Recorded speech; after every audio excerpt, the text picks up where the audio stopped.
அண்ணாமலையா தமிழ்நாட்டில் திமுகவை ஒழிச்சு தூக்கி போடணுங்கிறதுல தினமும் 24 மணி நேரமும் அதே சிந்தனையோடு ஒழுங்கா செயல்பட்டு இருக்காரு. திமுக மாதிரி பார்க்காதீங்க. திமுகவில் மச்சானுக்கு கொடுத்துட்டாங்களா, குழந்தையா கொடுத்துட்டாங்களா, மச்சினிச்சிக்கு கொடுத்துட்டாங்களாங்கிறது தான் அங்கே பேச்சா இருக்கும். ஏன்னா அது ஒரு குடும்ப கட்சி, அலாவுதீன் கில்ஜியோடைய மன்னராட்சி. பிஜேபியில் உழைக்கின்ற ஒவ்வொருவர்களுக்கும் ஒவ்வொரு இடங்களில் கொடுப்பாங்க. அண்ணாமலைஜியை பொறுத்த வரைக்கும் அவர் எவ்வளோ பெரிய ஸ்ட்ராட்டஜிஸ்ட்டுங்கிறத அவர் நிரூபிச்சிருக்கார்.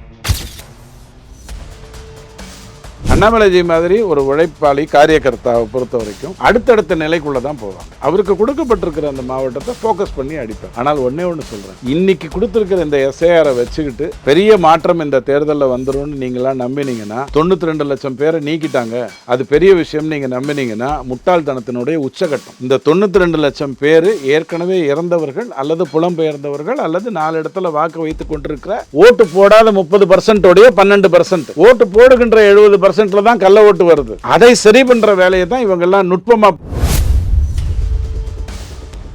அதிமுக வாக்காளனுக்கும் பிஜேபி வாக்காளனுக்கும் பாமக இந்த என்டிஏ கூட்டணியில் இருக்கக்கூடிய வாக்காளனுக்கு முதல்ல ஒண்ணு நல்லா தெரியும், திமுக விரட்டப்பட்டால் தான் தமிழ்நாடு உருப்படும். இது தெளிவா தெரியும். ரெண்டாவது, வாக்குகளை பிரிப்பதற்காக விஜய் சில வேலைகளை செய்வாரு, அவருக்கு வாக்குகள் போகும், அதை நம்ம வாக்கை நம்ம தக்க வச்சுக்கணும் அப்படிங்கறதுல தெளிவா இருப்பாங்க. நம்ம வாக்கை நாம் தக்க வச்சுக்கிட்டோம்னு சொன்னா 20 + 18 38. இப்ப மற்றவர்கள்லாம் சேர்ந்து இருக்கிறதுனால, அதாவது 2019, 21, 24 இந்த 3 தேர்தலில் 24 தான் டிவிக்கு உள்ள இருந்தாரு, பிஜேபிக்குள்ள இருந்தார். இப்போ ஓப்பனா 9 சீட்டோ 10 சீட்டோ அவருக்கு என்ன கொடுக்க போறாங்களோ அதன் அடிப்படையில் வரப்போறாரு. சேர்ந்திருக்கிறதுனால இந்த 38 இன்னும் அதிகமா. திமுகவுடைய வாக்கு 2019 விட 21 குறைஞ்சி 24 குறைஞ்சிருக்கு. ஆன்டி இன்கம்பன்சினால இன்னும் கொஞ்சம் இன்னும் குறையும். இந்த குறையிறது பிஜேபிக்கு 20க்கு பதிலாக 40 கொடுத்துட்டா உடனே இவங்க தோத்துடுவாங்கன்னு நினைக்காதீங்க. 2021 நீங்க உடனே சொல்வீங்க, உங்களுக்கு 20 சீட்டு கொடுத்தாங்க, 5 சீட்டு தானே நீங்க வெற்றி பெற்றீங்க அப்படின்னு சொல்வீங்க. கரெக்டா? போன 2024 தேர்தலில் 13 தொகுதியில் 2வது இடத்துக்கு வந்ததா இல்லையா பிஜேபி கூட்டணி? இன்னைக்கு அவங்க எல்லாம் அங்கே தானே இருக்காங்க, பாமக அங்கே தான் இருக்காங்க, டிடிவி அங்கே தான் இருக்காங்க, எல்லாரும் அங்கே தானே இருக்காங்க, ஜான் பாண்டியன் எல்லாருமே அங்கே தானே இருக்காங்க. 13 சீட்ல 2வது இடத்துக்கு வந்ததா இல்லையா? 13க்கு × 6 போட்டா எவ்வளவு வருது? 60, ஒரு 18, 78 சீட்டு வருது. கேட்டா பிஜேபி 78 சீட்டு கேட்கலாமே. அது இல்ல நோக்கம். எத்தனை சீட்ல நின்றா ஓட் டிரான்ஸ்மிஷன் ஒழுங்கா வரும், பாமகக்கு எத்தனை கொடுக்கணும், அதெல்லாம் எடப்பாடிக்கு நல்லா தெரியும். எப்படி சீட்டு கொடுக்கணுங்கிறதெல்லாம் அவங்க ஜெயலலிதா அம்மா ஒர்க் பண்ணிருக்கும் போதெல்லாம் பார்த்துருக்காங்க. அதனால அதை வைத்துக்கொண்டு கரெக்டா கொடுப்பாங்க. அப்படி கொடுத்தால் நீங்க நினைக்கிற மாதிரி பிஜேபிக்கு கொடுத்ததுனால திமுக ஈஸியா வெற்றி பெற்றும்னு திருமாவளவன் இன்னைக்கு வருத்தப்படுறதுக்கு காரணம், ராஜேந்திர சோழன் மேலேயோ ராஜராஜ சோழன் மேலேயோ ஒரு கோபம் இல்லை. வாழ்க்கை பூரா என்ன பல்லக்கு தூக்கியாவே வச்சுட்டு சாவடிக்கணும்னு முடிவு பண்ணிட்டீங்க. ஸ்டாலின் தான் அவர் தகவல் கொடுக்கிறார்.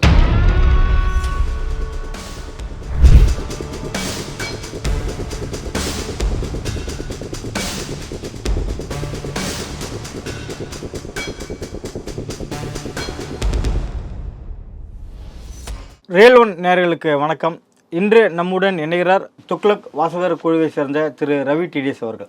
வணக்கம் சார். வணக்கம். பாஜகவுக்கான தேர்தல் பொறுப்பாளர்களை பாஜக மேலிடம் நியமிச்சிருக்காங்க. இல்லை அண்ணாமலைக்கான ஒரு கூடுதல் பொறுப்பையும் நம்ம பார்க்க முடியுது. தொகுதிகள் எண்ணிக்கையில் அவர்கள் கூடுதலாகவே இருக்கு. ஸோ அவர் டார்கெட்டை முடிக்கும் பட்சத்தில் அவர் அடுத்த ஆளுநர் பதவிக்கு தயாராகிறார் அப்படின்ற மாதிரி நம்ம பிஜேபியில் நிறைய பேருக்கு கொடுத்துருக்காங்கங்கிறீங்க. அப்புறம் ஏன் அண்ணாமலை ஐயா கிட்ட மட்டும் வர்றீங்க? அண்ணாமலை ஐயா தமிழ்நாட்டில் திமுகவை ஒழிச்சு தூக்கி போடணுங்கிறதுல தினமும் 24 மணி நேரமும் அதே சிந்தனையோடு ஒழுங்கா செயல்பட்டு இருக்காரு. அவர் இன்னைக்கு ஒரு பதவிக்கான பாஜக ஸ்பேஸ், ஒரு தலைமைக்கான இன்னும் அவருக்கான ஒரு தொண்டர் படை இன்னும் அதிகமாகவே இருக்குல்ல. இந்த பாருங்க, அண்ணாமலை ஐயாவுடைய பேர் தெமிழ்நாடு எங்கும் தெளிவா போயிருக்குங்கிறதுனால தான் இன்னைக்கு பிஜேபிக்கு இத்தனை சீட்டு கொடுக்கணுங்கிறதும் பிப்ரவரி மாசம் தான் முடிவு எடுத்துருக்காரு. முடிச்சிட்டாருன்னா ஆளுநர் பதவி அவர் கிடைக்க வாய்ப்பு இருக்கு. பாருங்க, ஆளுநர் பதவி அண்ணாமலை நீங்க கொடுத்தீங்கனால அவர் ஏன் ஏத்துக்க மாட்டாரு அப்படின்னு சொன்னா, ஆளுநர் பதவிங்கிறது வேற. அது எங்க போகணும் அப்படின்னு சொன்னா, எந்த மாநிலம் உருப்படாம இருக்கும். இப்ப ஜார்க்கண்டுக்கு அனுப்பினீங்கன்னு தமிழ்நாட்டிலே அவர் கொடுக்க வாய்ப்பு இல்லையா? தமிழ்நாட்டில் ரவி நல்லா தானே பண்ணிட்டு இருக்காரு. அதை விட அண்ணாமலை சிறப்பா செய்வார். நான் உங்களுடைய நீங்க திமுக மாதிரி பார்க்காதீங்க. திமுகவில் மச்சானுக்கு கொடுத்துட்டாங்களா, குழந்தையா கொடுத்துட்டாங்களா, மச்சினிச்சிக்கு கொடுத்துட்டாங்களாங்கிறது தான் அங்க பேச்சா இருக்கும். ஏன்னா அது ஒரு குடும்ப கட்சி, அலாவுதீன் கில்ஜியோடைய மன்னராட்சி. பிஜேபியில் உழைக்கின்ற ஒவ்வொருவர்களுக்கும் ஒவ்வொரு இடங்களில் கொடுப்பாங்க. அண்ணாமலைஜியை பொறுத்த வரைக்கும் அவர் எவ்வளோ பெரிய ஸ்ட்ராட்டஜிஸ்ட்டுங்கிறத அப்படிங்கிறத அவர் நிரூபிச்சிருக்கார். அவருக்கு நீங்கள் எது கொடுத்தா இப்போ இது எப்படி இருக்குது தெரியுமா? நீங்கள் சொல்கிறது வெங்கடாஜலபதிக்கு மொட்டை போட்டேன் எனக்கு எதுவும் நல்லது பண்ணலை அப்படின்ற மாதிரி இருக்குது. வெங்கடாஜலபதிக்கு போய் நீங்கள் மொட்டை போட்டதுனால உங்களுக்கு ஒன்றும் நல்லது நடந்துட போதில்லை. நீங்கள் மொட்டை போட்டது உங்களுக்கு நீங்களே உங்களை சீரமைப்பதற்காக தான் போட்டுக்கிட்டீங்களே ஒழிய வெங்கடாஜலபதி ஒன்றும் விக்கு கேட்கல நீங்கள் கொண்டு போய் அவருக்கு முடியை கொடுக்கறதுக்கு. ஸோ நல்லா புரிஞ்சுக்கோங்க, அண்ணாமலைஜி மாதிரி ஒரு உழைப்பாளி காரியகர்த்தாவை பொறுத்த வரைக்கும் அடுத்தடுத்த நிலைக்குள்ளே தான் போவாங்க. அவருக்கு கொடுக்கப்பட்டிருக்கிற அந்த மாவட்டத்தை ஃபோக்கஸ் பண்ணி அடிப்பார். ஆனால் ஒன்றே ஒன்று சொல்கிறேன், இன்னைக்கு கொடுத்துருக்கிற இந்த எஸ்ஐஆரை வச்சுக்கிட்டு பெரிய மாற்றம் இந்த தேர்தலில் வந்துடும்னு நீங்களாம் நம்பினீங்கன்னா 92 லட்சம் பேரை நீக்கிட்டாங்க, அது பெரிய விஷயம் நீங்கள் நம்பினீங்கன்னா முட்டாள்தனத்தினுடைய உச்சகட்டம். இந்த 92 லட்சம் பேர் ஏற்கனவே இறந்தவர்கள் அல்லது புலம்பெயர்ந்தவர்கள் அல்லது 4 இடத்துல வாக்கு வைத்து கொண்டிருக்கிற ஓட்டு போடாத 30%, 12% ஓட்டு போடுகின்ற 70%ல தான் கள்ள ஓட்டு வருது. அதை சரி பண்ணுற வேலையை தான் இவங்கெல்லாம் நுட்பமாக பண்ணுவாங்க. ஒவ்வொருத்தருக்கும் கொடுத்துருக்காங்க இல்லையா, 4 மாவட்டம் 3 மாவட்டம் கொடுத்துருக்காங்க இல்லையா, பூத்துக்குள்ளே போய் இந்த 70% தான் ஃபோக்கஸ் பண்ணுவாங்க. போடாத 18 போட முடியாத 12 பற்றி கவலைப்பட்டு பிரயோஜனமே இல்லை. அது சாதிச்சு தான் நினைக்கிறீங்க. இல்லை, டிஎம்கே மிக அழகாக என்ன பண்ணிச்சுன்னா இந்த எஸ்ஐஆரை தனதாக்கி கொண்டு தான் பண்ணுற கள்ள ஓட்டை எல்லாத்தையும் காப்பாற்றி தான் வச்சுருக்கு. இப்போ பிப்ரவரி 15ஆம் தேதி இன்னும் இறுதி பட்டியல் வெளியிடுறேன்னு சொல்லும் பொழுது வெளியிட்டிங்கன்னா 5 பைசாக்கு அதில் பிரயோஜனம் இருக்காது. வெளியிட்டுட்டு நீங்கள் 1 வாரம் டைம் கொடுக்கணும். யாரெல்லாம் ஓட்டு இருக்குங்கிறீங்களோ அவங்க போய் அந்த இடத்துல நேரடியாக கையெழுத்து போடுங்க. உங்கள் ஏரியாவில் இருக்கக்கூடிய ஒரு பூத்து மிஞ்சி மிஞ்சி போனால் 50 ரூபா ஆட்டோ, திரும்பி வர்றதுக்கு 50 ரூபா ஆட்டோ, அந்த 100 ரூபாயை நான் கொடுத்துட்றேன்னு சொல்லி உங்களையும் என்னையும் போய் அங்கே கையெழுத்து போட வச்சிங்கன்னா இறுதி பட்டியல்னு நீங்கள் வச்சுருக்கீங்க இல்லையா, அதில் வர முடியாதவங்க பேர் தெரியும். அதை நீக்கினீங்கன்னா தான் தமிழ்நாட்டில் தேர்தல், தமிழ்நாட்டில் இல்லை 14 மாவட்டத்திலையும் நல்லது நடக்கும். கடந்த சட்டமன்ற தேர்தலில் பார்த்தீங்கன்னா பாஜக அதிமுக இதே கூட்டணி தான். இந்த கூட்டணியில் பார்த்தீங்கன்னா பாஜகவுக்கு 20+ சீட்டுகள் ஒதுக்கப்பட்டுள்ளது. இப்போ இந்த தேர்தலில் பார்த்தீங்கன்னா 40க்கும் மேற்பட்ட தொகுதிகள் 49 எதிர்பார்க்குறாங்க, ஒரு சிலர் 40 அப்படி வருன்ற மாதிரி சொல்கிறாங்க. ஸோ அதிக சீட்டுகளை கொடுக்கும் பட்சத்தில் இது திமுகவுக்கு சாதகமாக போயிட்டதா? அதாவது ஒரு பக்கம் நீங்கள் என்ன சொல்கிறீங்க, போன வாட்டி 20 கொடுத்தாங்க, இந்த வாட்டி 40 கொடுத்தா திமுக வெற்றி பெறும்னா அப்போ பிஜேபிக்கு வாக்கு இல்லைன்னு நீங்கள் சொல்ல வரீங்களா? திமுகவும் கணிசமான வாக்குகள் இருக்கு. இப்போ திமுகவும் பாஜகவும் மோதும் நினைக்கிறீங்களா? வரலாம் இல்லையா? அதிகமாக புரிஞ்சுக்கோங்க. ஒரு தேர்தலில் கடந்த 3 தேர்தல் எடுத்துக்கோங்க, ஏன் 2021 மட்டுமே எடுத்துக்கோங்க. திமுகவும் அதிமுகவும் நேரடியாக மோதுகின்ற தொகுதிகள் எதுன்னு பாருங்க. நேரடியாக மோதுகின்ற தொகுதிகள் இங்கேயும் கூட்டணி இருக்கு, இங்கேயும் கூட்டணி இருக்கு. நேரடியாக இந்த கூட்டணியில் இருக்கிறவங்களால தான் இவங்கெல்லாம் பிழைக்கிறாங்க. திமுகவாக இருந்தாலும் அதிமுகவாக இருந்தாலும், ஏன் பீகாரில் பிஜேபியாக இருந்தாலும் அல்லது ஒடிசாவில் பிஜேபியாக இருந்தாலும் கூட்டணியில் இருக்கக்கூடிய கட்சிகளால தான் உருப்படுறாங்க. அதில் எனக்கு எந்த மாற்று கருத்தும் இல்லை. ஆனால் இவங்க நேரடியாக மோதுற சீட் எத்தனைன்னு பாருங்கள். அது கடந்த 5 தேர்தலில் மாறி இருக்கான்னு பாருங்கள். மாறி இருக்காது. இந்த தொகுதியில் நான் இருந்தால் தான் உன்னை தோக்கடிக்க முடியும்னு திமுக டைரெக்டாக மோதும். அதே மாதிரி திமுக விஷயத்தில் டைரெக்டாக மோதும். அப்போது காங்கிரஸும் பிஜேபியும் சந்திக்கணும். ஏதோ ரெஸ்லிங் மேட்சாக நடத்துறீங்க. மைக் டைசனுக்கு டைரெக்டாக இவனை கொடுத்துடுங்க, முகமது அலியை கொடுத்துடுங்க, இவருக்கு இவரை கொடுங்க, இவருக்கு இவரை கொடுங்கன்ற ரெஸ்லிங் மேட்சா? இது அந்த கணக்கு இருக்காதுன்னு நினைக்கிறீங்களா? ரோட் டிரான்ஸ்மிஷனுங்கிறது ஏன் ஒழுங்கா நடக்கும்னு கேட்டா, அதிமுக வாக்காளனுக்கும் பிஜேபி வாக்காளனுக்கும் பாமக இந்த என்டிஏ கூட்டணியில் இருக்கக்கூடிய வாக்காளனுக்கு முதல்ல ஒன்று நல்லா தெரியும், திமுக விரட்டப்பட்டால் தான் தமிழ்நாடு உருப்படும். இது தெளிவாக தெரியும். 2வது, வாக்குகளை பிரிப்பதற்காக விஜய் சில வேலைகளை செய்வார், அவருக்கு வாக்குகள் போகும், அதை நம்ம வாக்கை நம்ம தக்க வச்சுக்கணும் அப்படிங்கிறதுல தெளிவாக இருப்பாங்க. நம்ம வாக்கை நாம் தக்க வச்சுக்கிட்டோம்னு சொன்னால் 20 + 18 38. இப்போ மற்றவர்கள்லாம் வந்து சேர்ந்துருக்கிறதுனால, அதாவது 2019, 21, 24 இந்த 3 தேர்தலில் 24 தான் டிவிக்கு உள்ளே இருந்தார், பிஜேபிக்குள்ளே இருந்தார். இப்போது ஓப்பனாக 9 சீட்டோ 10 சீட்டோ அவருக்கு என்ன கொடுக்க போகிறாங்களோ அதன் அடிப்படையில் வரப்போகிறார். சேர்ந்துருக்கிறதுனால இந்த 38 இன்னும் அதிகமாகும். திமுகவுடைய வாக்கு 2019 விட 21 குறைஞ்சி 24 குறைஞ்சிருக்கு. ஆன்டி இன்கம்பன்சினால் இன்னும் கொஞ்சம் குறையும், இன்னும் குறையும். இந்த குறையிறது யார்கிட்ட போகலாம்? விஜய் கிட்ட போகலாம், அல்லது பிஜேபி என்டிஏ கூட்டணிக்குள்ளே வரலாம், அதிமுக கூட்டணிக்குள்ளே வரலாம். இப்படி அடிப்படையில் தான் 42% இவங்க ரீச் பண்ண போகிறாங்க. அது எல்லா தொகுதிகளிலும் தான் நடக்கணும். பிஜேபிக்கு 20க்கு பதிலாக 40 கொடுத்துட்டா உடனே இவங்க தோத்துடுவாங்கன்னு நினைக்காதீங்க. 2021 நீங்கள் உடனே சொல்லுவீங்க உங்களுக்கு 20 சீட்டு கொடுத்தாங்க, 5 சீட்டு தானே நீங்கள் வெற்றி பெற்றீங்க அப்படின்னு சொல்லுவீங்க. கரெக்டா? அதுதானே உங்களுடைய பிரச்சனை. அப்போ மீதி 15 நீங்கள் லம்பா கொடுத்துட்டீங்க அப்படின்னு தானே சொல்லுவீங்க. நான் இல்லை அதே சொய்ப்புக்கு காங்கிரஸுக்கும் நடக்க வாய்ப்பு இருக்கு இந்த தடவை. காங்கிரஸுக்கு நீங்கள் ஏன் போகிறீங்க? 2006 130 தொகுதியில் கருணாநிதி ஐயா நிற்கிறாரு. 96 தான் வெற்றி பெற்றாரு. 4க்கு 1 சீட்டு தானே வெற்றி பெற்றாரு. 130 தொகுதியில் திமுக தானங்க நின்றுது 2006.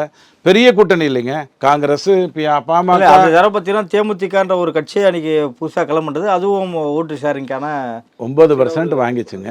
9% வாங்கிச்சு. இன்னைக்கு விஜய் 9% வாங்கலாம், இல்லை 99 கூட வாங்கலாம். அது அவங்களுடைய பிரச்சனை. அவங்க கிட்ட போனால் பயங்கரமாக சொல்லுவாங்க. நம்ம ஒன்றும் பேசுறதுக்கு ஒன்றும் வழி இல்லை. எனக்கு ஆனால் 85 லட்சம் ரசிகர்கள் தான் இருக்காங்கன்னு நல்லா தெரியும். அதை விட்டுருங்க. 2006 நீங்கள் எத்தனை சீட்டில் நின்றீங்க, எத்தனை சீட்டில் ஜெயிச்சிங்க? அப்போ உங்ககிட்ட நான் சொல்லட்டுமா, நீங்கள் ஏன் 180 நிற்கிறீங்க? DMK definitely you are going to lose every 4th seat, அதனால நீங்கள் நிற்காதீங்க 40 தொகுதியில் அப்படின்னு சொல்லலாமா? அப்படி கிடையாது. ஒரு தேர்தலில் அன்னைக்கு உழைக்கல ஓபிஎஸ் சார்ந்தவங்க மற்றவங்கள எதிர் திமுக நிறைய அல்ல கைகள் எல்லாம் வச்சுக்கிட்டு தன்னுடைய அதிமுக வாக்குகளை பிரிக்க நினைச்சல. பாஜக கூட இந்த 40 சீட்டு அப்படின்ற ஒரு வளர்ச்சி பார்த்தீங்கன்னா அடுத்த தேர்தல் அதிகமாக மாறும்.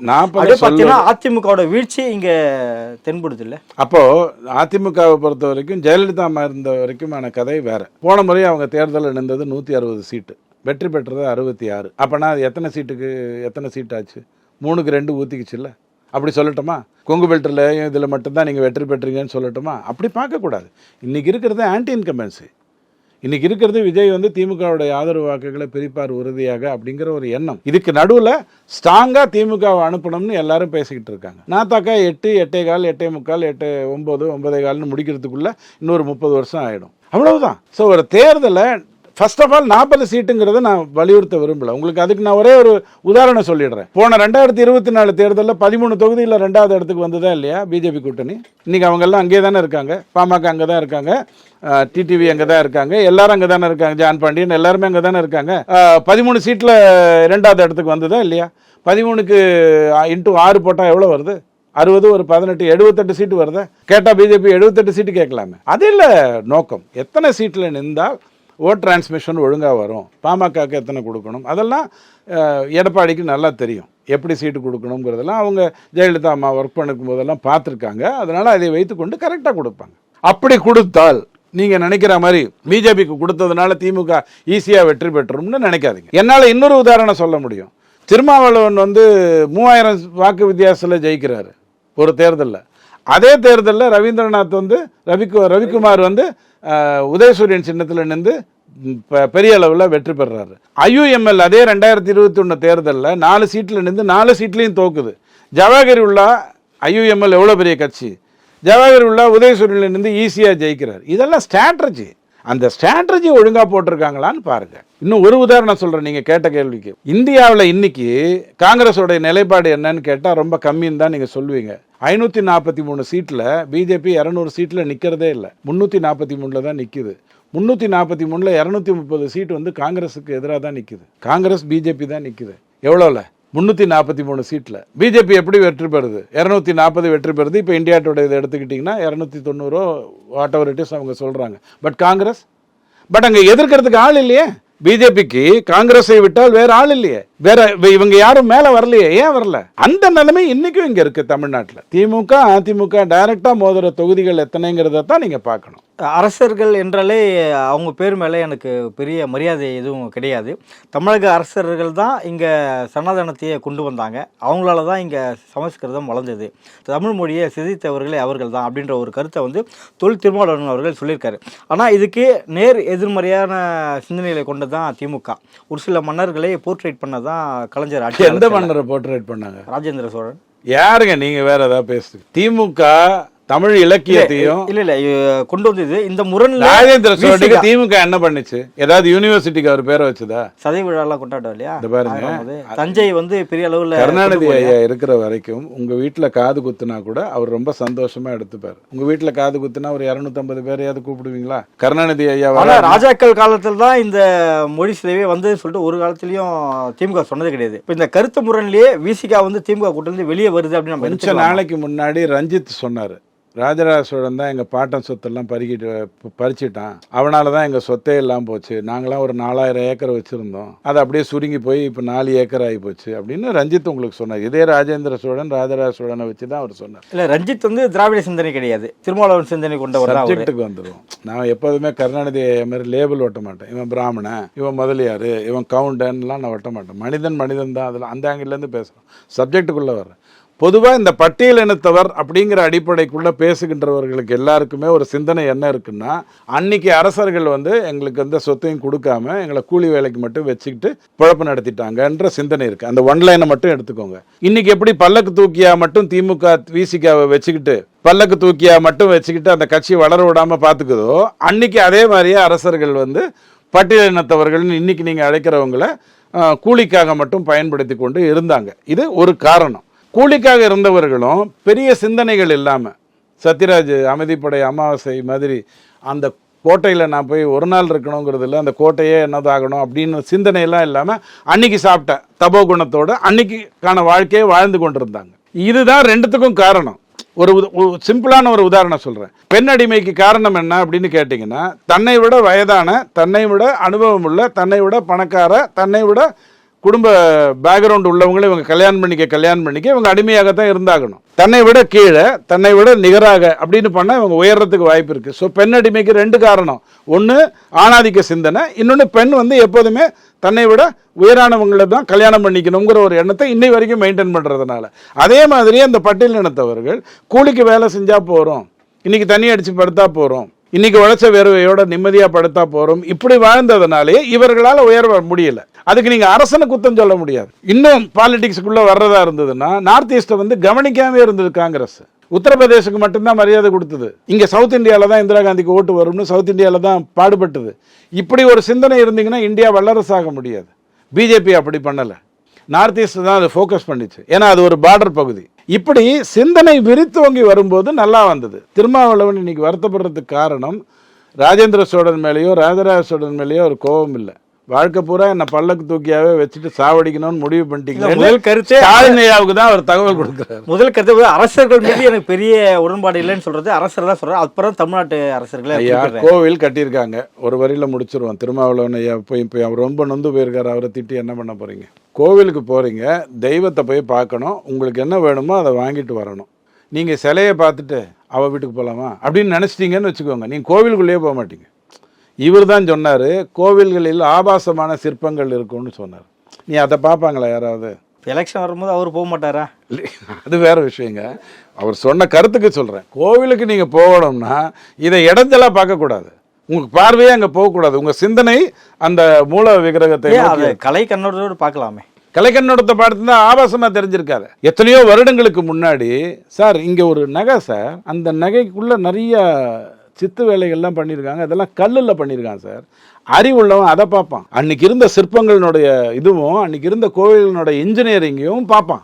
இன்றைக்கும் தஞ்சை கோவிலில் வந்து சூரிய வெளிச்சம் வந்து நிழல் படியாதுன்னு சொல்கிறாங்களே, அதுக்கு பின்னாடி இருக்கிற தாற்பயம் தெரியாமல் தான் இவங்கெல்லாம் பேசிக்கிட்டு இருக்காங்க. அதே தொல் திருமாவளவன் அவர்கள் என்ன சொல்லியிருக்காருன்னா, திமுக கூட்டணி தலைவர்கள் எல்லாம் இருக்கக்கூடிய ஒரு மேடையிலேயே திமுக கூட்டணி சிதைக்கிற சூழ்ச்சி நடந்துட்டு இருக்கு. 8ஆம் தேதி தெரிஞ்சிருமே. 8ஆம் தேதி இல்ல, இது யார் அவர் குறிப்பிடுறாரு? செல்வ பெருந்தகை கூடவே இருக்காரு. இல்ல சொல்றேன், நான் வந்து திமுகவை சிதைக்கின்றதுல செல்வ பெருந்தகை சேர்த்துக்கவே மாட்டேன். ஏன்னா செல்வ காங்கிரஸ் அப்படின்னும் போது நம்ம திமுகவோட அவருக்கு நிறைய டீலிங்ஸ் இருக்கு. அவர் இன்னும் காங்கிரஸை நல்லா கொண்டு வரணும், இந்தியா வந்து பெருசா வல்லரசு ஆகணும்னு நினைச்சிட்டுலாம் அரசியலுக்குள்ள வரல.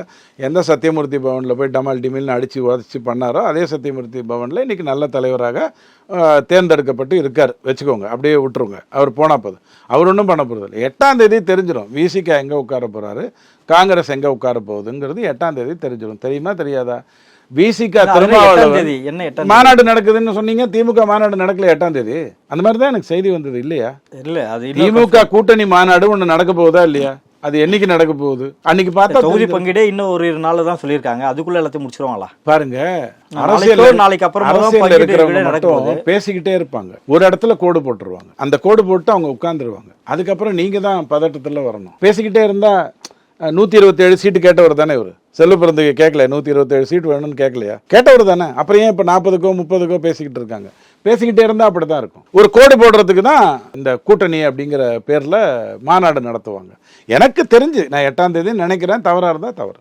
அந்த மாநாட்டில் தெரிஞ்சிடுமே யாருக்கு என்ன மரியாதை கொடுக்குறாங்கன்னு. திருமாவளவன் தெளிவாக சொன்னார், எங்களுடைய வாக்குனால தான் திமுக வெற்றி பெறுதுன்னு ஸ்டாலின் ஐயா வச்சுக்கிட்டு மேடையில் சொன்னார். அது அவருக்கு எங்கே கொடுக்குறாங்க இடம்னு பார்த்துட்டா தெரிஞ்சிட போகுது. நடப்பு அரசியல் குறித்து பல்வேறு கருத்துக்களை பதிவு மிக்க நன்றி சார்.